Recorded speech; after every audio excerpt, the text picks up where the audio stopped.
Bagi Sri Palupi, salah satu tim investigasi dan pendataan korban kekerasan terhadap perempuan pada 1998, kondisi mencekam di Jakarta saat kerusuhan Mei 1998 masih terekam jelas di ingatannya. Apalagi Palupi yang saat itu bertemu dengan korban pemerkosaan mendengar langsung bagaimana pemerkosaan itu terjadi. Iya. Gimana? Karena itu juga tercatat di TGPF. Jadi saya baca itunya, catatan medical recordnya. Siapa? Si korban ini. Yang di apartemen Pluit. Oh, ibu lihat? Iya, bukan melihat ininya kasusnya ya. Iya, catatan medical record. Medical recordnya. Apa simpulannya? Kita belum ya lihat. dia kan diperkosa beramai-ramai. Dan korbannya juga dibawa keluar. Sulit memang mencari kesaksian warga terkait adanya kasus pemerkosaan yang terjadi 27 tahun lalu itu. Usai ramai pernyataan Fadlizon, Menteri Kebudayaan, yang menyebut kasus pemerkosaan pada tahun 1998 adalah rumor, luka lama tersebut kini kembali muncul ke permukaan.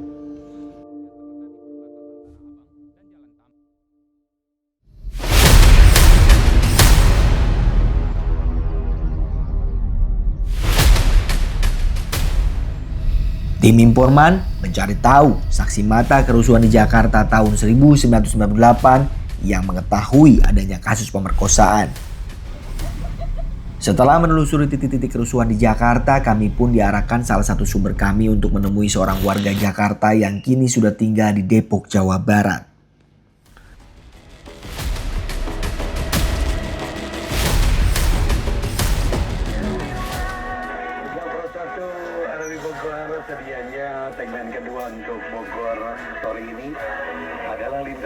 Sebut saja namanya Wati, bukan nama sebenarnya. Perempuan berusia hampir 70 tahun ini punya informasi menarik terkait kasus pemerkosaan tahun 1998. Indonesia Barat. Sebelum nanti kita juga memiliki segmen mitigasi bencana dalam program Kentongan untuk hadir di... Yang nangkepnya orang tinggi gede, tuh. Kali pesuruhan dia, kali supirnya ya. Yang merkosanya tuh di dalam, kali pikiran nenek. Oh. Nah, gitu. Jadi ditarik gitu kan terus ditarik, lagi jalan bertiga nih sama temennya. Yang itu yang di rumah sakit, dekat jalanan rumah sakit. Yang rumah nenek, sakit karet. apa namanya itu situ ada? Mana? Yang di Budi Kemuliaan ya? Enggak, nenek lihat yang di karet dan abang. Oh yang di karet.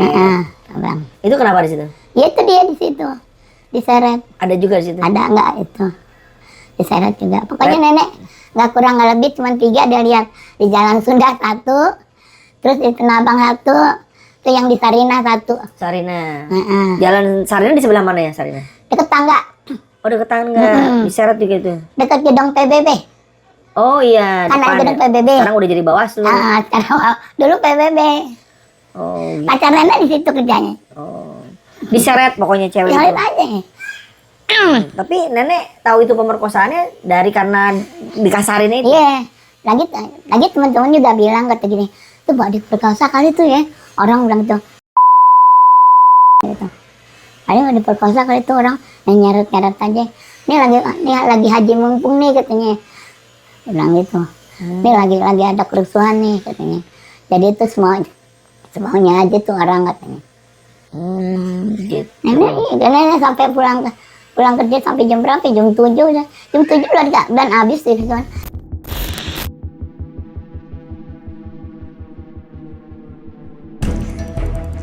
Di Jalan Sunda.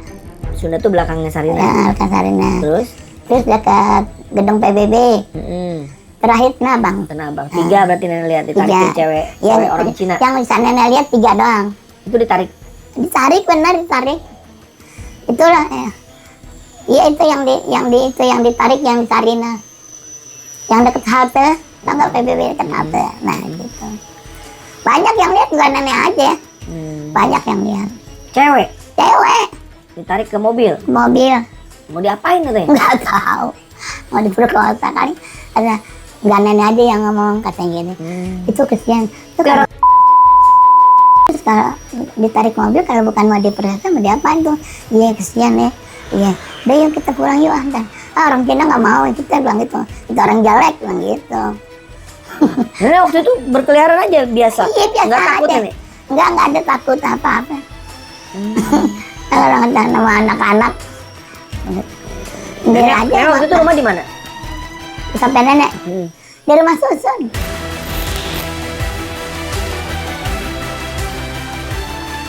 Ngejahit, nenek ngejahit. Lagi ada perusahaan situ, ngejahit. Disuruh ke atas sama bos-bosnya. Ayo ke atas, naik ke atas. Nggak taunya kita di atas diserang sama polisi. Serius? Diserang, disuruh bilang gitu. Ini udah tua, udah mau di sini, bilang gitu. Kesian Pak, bilang gitu. Saya kerja ya namanya begini Pak. Tuh. Ya udah kamu pasang aja ituan. Pasang apa? Sarung nggak mau kena. Sama sejadah ya katanya. Bilang aja itu. Nggak.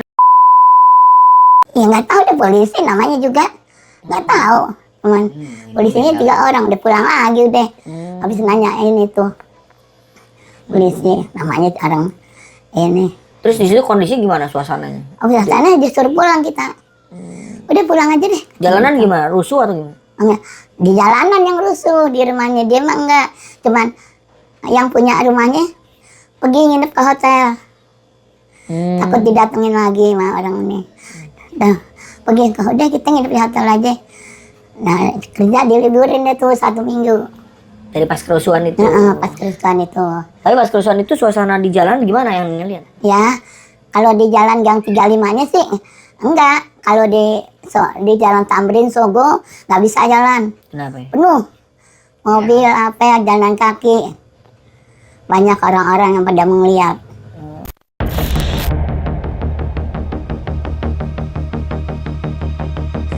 Pakai mukena Gimana coba gambarnya? Jadi rumah. ini rumah begitu tuh, Ah. terus dikasih mukena tandanya ambil. Gak usah. Nggak usah, Kan gak kelihatan. enggak kirain mau saya digambar. Gak usah. Jadi nih ada rumah nih. Iya, itu tuh rumah tembok Iya, itu tahu ya. rumah kan. Ah. Terus dipasangin. Dipasangin Pasangin apa? kayak jendela, Pasangin apa? pasangin itu apa kain mukena Ah. sama mukenanya sejadah. Supaya apa katanya? Nggak tahu deh, pokoknya dibilang dinamain Bumi Ayu katanya. Dinamain Bumi Ayu katanya. Itu. Supaya apa katanya? Nggak tahu deh, sana nenek nggak nanya gitu pas bilang suruh supaya apa? Nggak nanya nenek. Yang nyuruh itu siapa? Polisi itu. Polisi. Heeh. Jadi kalau nggak ada sejadahnya sama mukenanya itu diapain? Nggak tahu nggak diapain, diserang kali.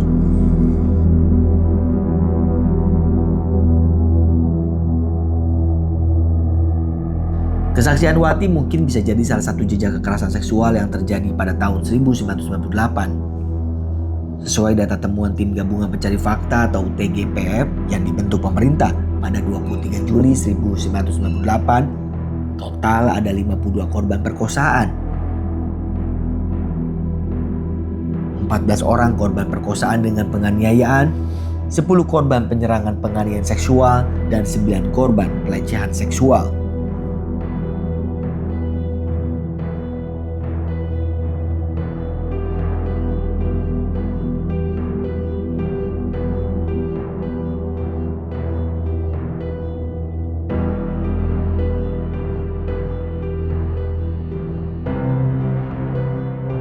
Lokasi pemerkosaan terjadi di bermacam-macam lokasi, seperti dalam rumah, di jalan, dan tempat usaha. Namun pemerkosaan banyak dilakukan di dalam rumah. Ironi, padahal seharusnya rumah menjadi tempat paling aman bagi penghuninya. Laporan TGPF juga menyatakan pemerkosaan massal ditemukan di wilayah-wilayah yang terjadi pengerusakan, pembakaran, penganiayaan dan kematian massal, dan diarahkan pada warga Tionghoa yang dapat dibuktikan dengan identitas para korban yang sampai hari ini terkumpul pada tim relawan.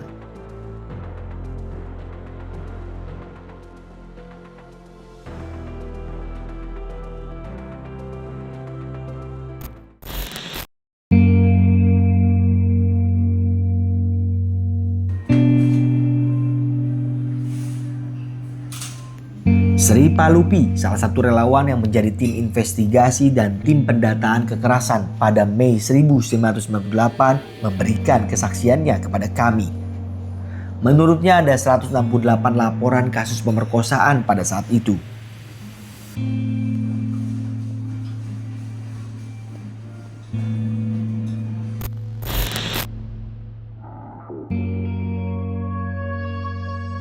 Kita mencatat ada 168 korban yang mengadu atau yang ditemukan oleh tim relawan. Karena kan prosesnya ada yang mengadu, ada yang kita investigasi, ada yang melaporkan, seperti itu kan. Dan proses itu kan cukup rumit dan cukup lama untuk sampai pada titik menemukan entah itu keluarga korban, entah mereka yang melaporkan, ataupun mereka yang mendampingi dan menolong korban. Jadi tercatat ada 168 kasus perkosaan. Perkosaan ini macam-macam ya. Ada perkosaan saja, ada perkosaan yang penganiayaan, ada penganiayaan seksual, ada pelecehan seksual, seperti itu. Sementara kalau kita lihat datanya dari tim TGPF, tim TGPF itu juga awalnya juga bekerja berbasis data dari tim relawan kan, dan itu TGPF juga memverifikasi ulang dan juga menerima laporan secara sendiri. Dokter-dokter pendamping, psikolog, psikiater yang datang ke TGPF untuk memberikan kesaksian. Jadi prosesnya cukup berbeda dengan yang dilakukan tim relawan. Sehingga mengapa datanya juga berbeda ya.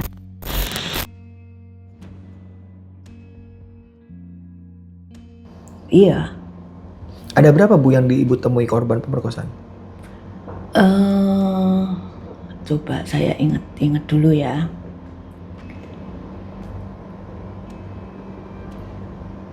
Ada 5 orang lah. 5 orang.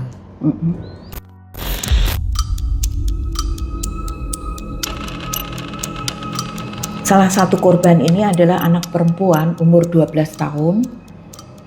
Dia adalah warga Cina Benteng. Korban ini berasal dari keluarga miskin. Dia ibunya janda.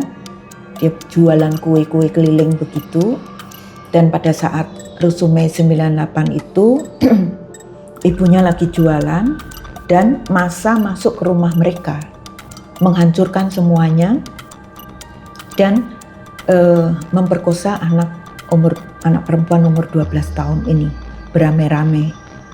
Jadi ketika ibunya pulang dari jualan itu dia mendapati rumahnya udah berantakan, semua dirusak, dan anaknya jongkok di belakang pintu. Jadi pintu kalau dibuka itu kan ada sudut sampingnya itu. Jadi berdua jongkok di situ. Dan si anak perempuan ini jongkok sambil mulutnya itu ngomong terus, jangan bilang-bilang, jangan bilang-bilang, jangan bilang-bilang. Seperti itu terus ketika ibunya pulang, dan dia lihat darah di lantai, ya ibunya udah menduga apa yang sudah dialami oleh anaknya itu. Dan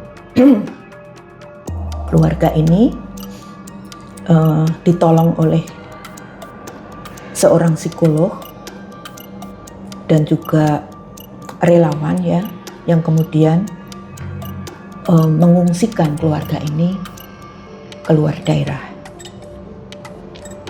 Dan anak yang diperkosa umur 12 tahun ini kemudian hamil.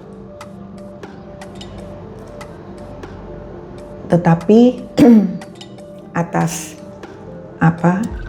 dampingan dan juga saran dari psikolog ini, dia menyarankan untuk tidak menggugurkannya, tidak menggugurkan kandungan anak ini. Si psikolognya bilang kalau Tuhan tidak tidak menghendaki, maka dia akan gugur sendiri. Nah, sebulan ya, kalau tidak salah sebulan setelah keluarga ini diungsikan, kemudian si psikolog ini mendapatkan kabar kalau anak 12 tahun ini keguguran. Nah itu yang terjadi pada anak umur 12 tahun.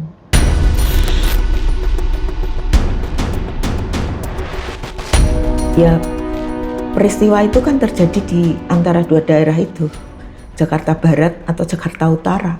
Oke. Yang ramai mungkin bisa nggak Bu cerita Bu soal apartemen Pluit? Ini kan sempat ramai, Ibu mungkin juga tahu keramaian. Katanya di apartemen Pluit ini banyak sekali korban. Mungkin Ibu sebagai... Mungkin tidak bisa dikatakan banyak sekali korban ya. Yang bikin kasus di apartemen Pluit rame itu karena ada yang menuliskan peristiwanya secara utuh. Sehingga pada saat itu menjadi viral. Dulu kan belum ada media sosial, tapi kan ada milis. Gitu. Tapi pada saat Ibu menjalani atau Saya tidak investigasi... investigasi di situ. Tetapi dari kasus, saya tahu kasus itu dari satu cerita yang sudah menyebar luas. Yang kedua, saya melihat medical record-nya korban. Oh, Ibu melihat medical record Iya, catatan medisnya korban itu lewat TGPF. yang menjadi korban di Pluit? Iya, Gimana? karena itu juga tercatat di TGPF. Jadi saya baca itunya, catatan medical record-nya. Siapa? Si korban ini, Yang yang di apartemen Pluit. Oh, Ibu lihat. Iya, bukan melihat ininya kasusnya ya. Iya, iya. Tapi Catatan melihat medical record. medical record-nya. Apa simpulannya? Kita belum Ya lihat. dia kan diperkosa beramai-ramai dan korbannya juga dibawa ke luar negeri itu. Tapi bisa dibilang confirm bahwa apartemen Pluit salah satu tempat menjadi ini ya, ada korban pemerkosaan ya. Iya.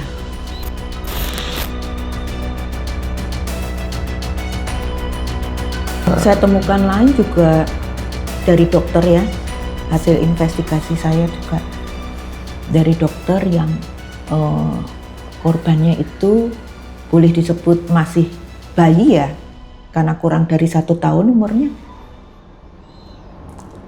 Kenapa?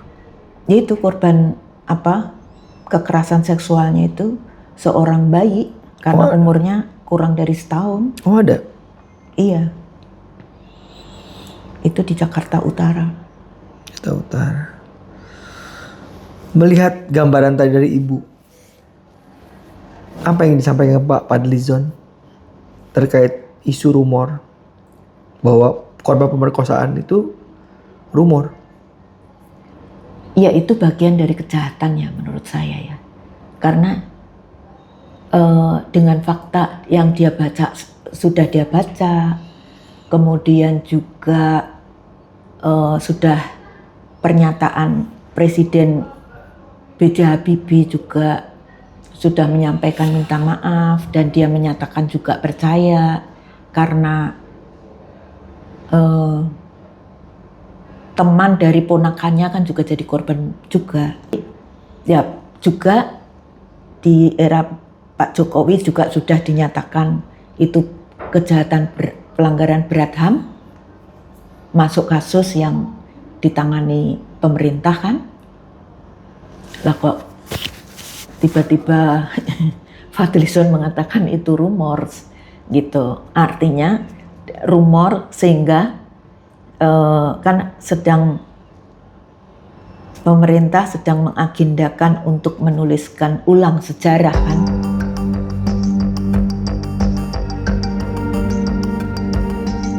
Pernyataan Menteri Kebudayaan Fadlizon tentang pemerkosaan massal 1998 menuai kemarahan publik. Fadlizon menganggap pemerkosaan massal itu adalah rumor yang tidak bisa dibuktikan.